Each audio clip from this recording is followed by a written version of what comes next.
आज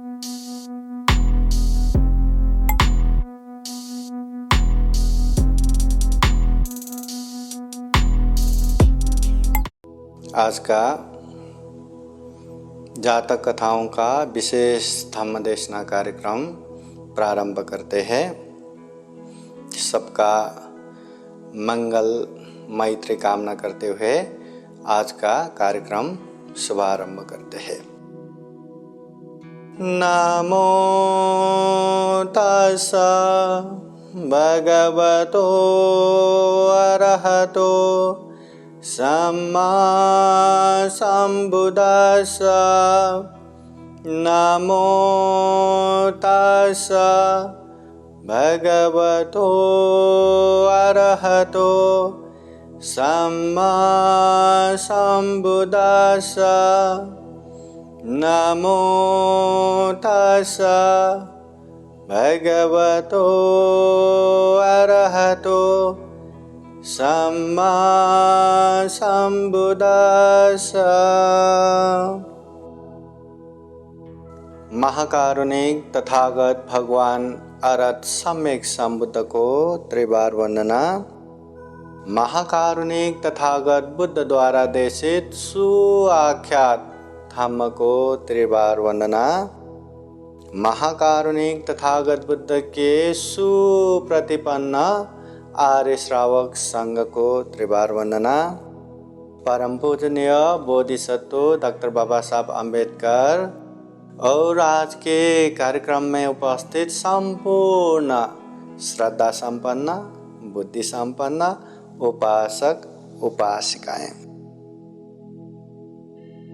आज हम जातक कथाओं के विशेष धम्म देशना अंतर्गत एक जातक कथा आज सुनाने जा रहे हैं। इस जातक कथा का नाम है नंदी विशाल जातक।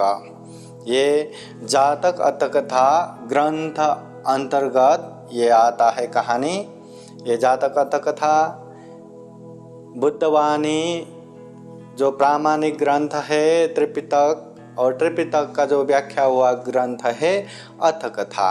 तो त्रिपिटक में एक जातक ग्रंथ आता है, वही जातक जो गाथा है उसका व्याख्या हुआ ये जातक अर्थकथा ग्रंथ है।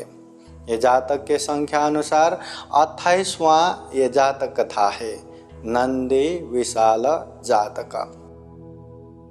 मूल पाली ग्रंथ अनुसार ये जातक कथा अभी हम प्रारंभ करते हैं। महाकारुणिक तथागत बुद्ध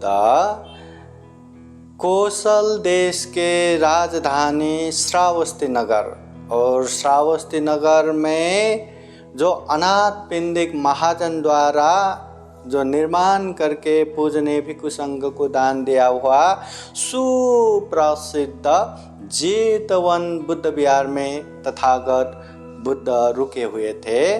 वहीं तथागत बुद्ध ने जेतवन बुद्ध विहार में रहते समय 6 वर्गीय भिक्षुओं के कारण ये जातक कथा प्रस्तुत किए थे, ये जातक कथा का उपदेश दिए थे।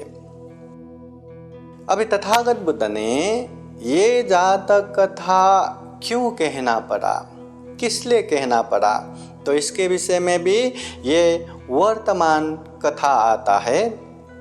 तो उस समय श्रावस्ती नगर में ये 6 वर्गीय भिक्षु रहते थे। 6 जन का एक समूह, 6 वर्गीय भिक्षु।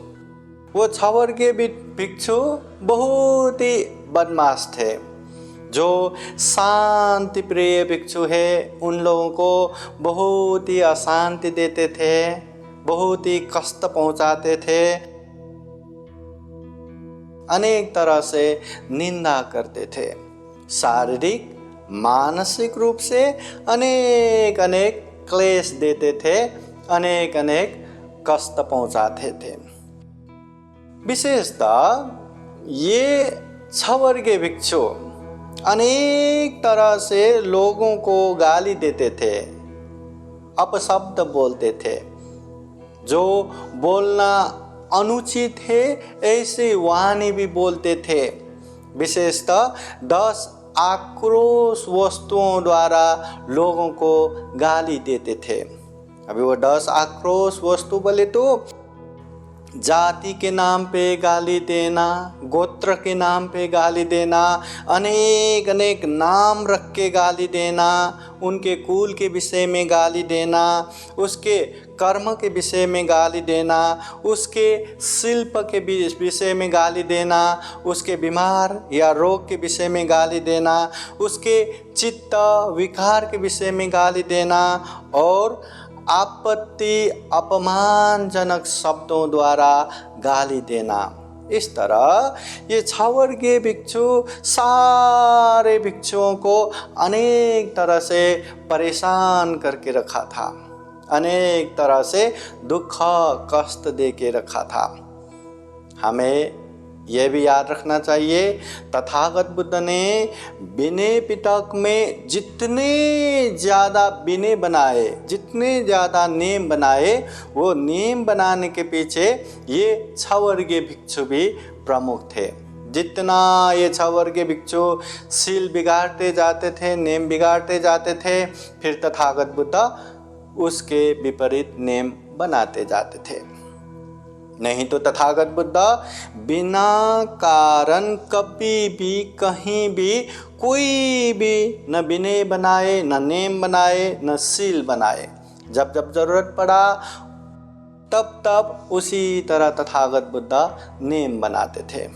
तथागत बुद्ध हमेशा कहते थे ये विनय, ये नेम संग के लिए है, संग विनय और नियम के लिए नहीं है। इसलिए तथागत बुद्ध ने ऐसे ही पहले ही चलो ये भिक्षुओं के लिए 227 नियम, भिक्षुनियों के लिए 311 नियम, श्रामणेरों के लिए 10 शिक्षापद, हाँ, उपवास पालन करने के लिए 8 अष्टशीला और घर गृहस्थ में रहने वाले उपासक उपासिकाओं के लिए 5 शील पंचशील करके ऐसे ही नियम नहीं बनाए। समय सापेक्ष जैसे जैसे जरूरत पड़ा वैसे वैसे नियम बनाते गए।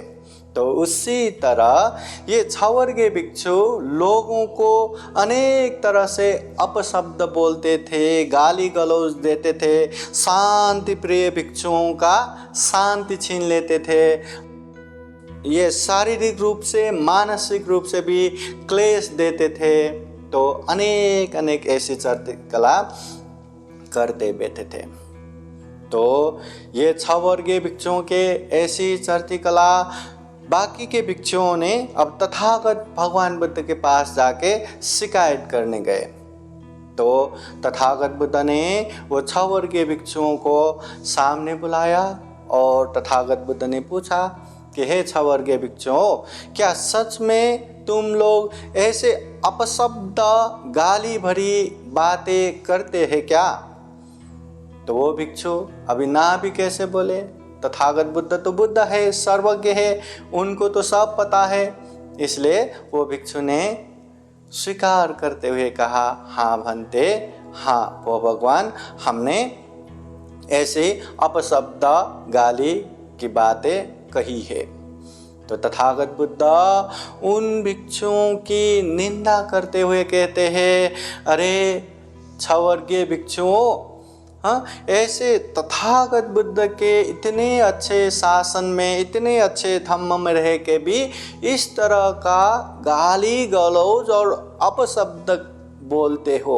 ऐसे अपशब्द, ऐसे गाली गलौज की शब्द किसे पसंद आता है?